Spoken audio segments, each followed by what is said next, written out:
My name is Mark Asay. I joined the IVC practice in 2005, and I'm one of the physicians in vein care at the clinic.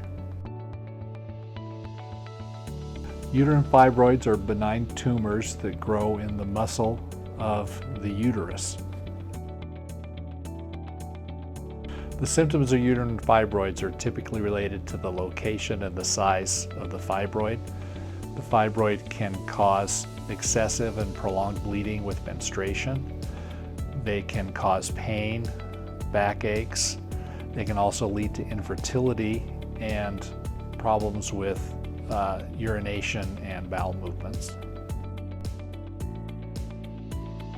Uterine fibroids affect women of reproductive age. Uterine fibroids are influenced by progesterone and estrogen. Uterine fibroids can be diagnosed by physical examination, but typically further evaluation with an ultrasound or an MRI is required. Uterine fibroids can be treated in several ways. First, they can be treated with medications such as birth control pills or hormone blockers. They can also be treated surgically with a hysterectomy. Occasionally, they can also be cut out and the fibroid itself removed. They can also be treated by embolization.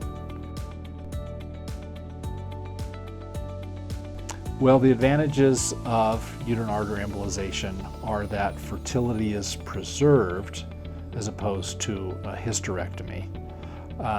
No surgery is involved, so there's typically less pain and a much quicker recovery than the 6 weeks typically required after a hysterectomy.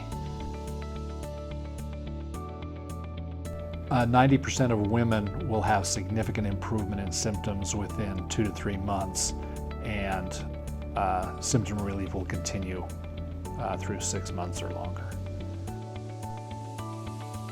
Uterine artery embolization is performed on an X-ray table.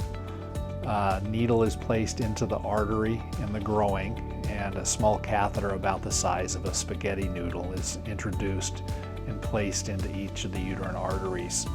Embolic particles are slowly injected until the blood flow to the fibroids is eliminated. Embolization can improve fertility if the fibroids are causing a problem with fertility. In a patient where there's been no fertility problems, it's not well studied, but many women have gotten pregnant and carried pregnancies to term after uterine artery embolization. Shortly after the procedure, there can be significant pain and cramping, which is typically well treated with pain medications. Women can also experience flu-like symptoms for a few days up to a week after the procedure.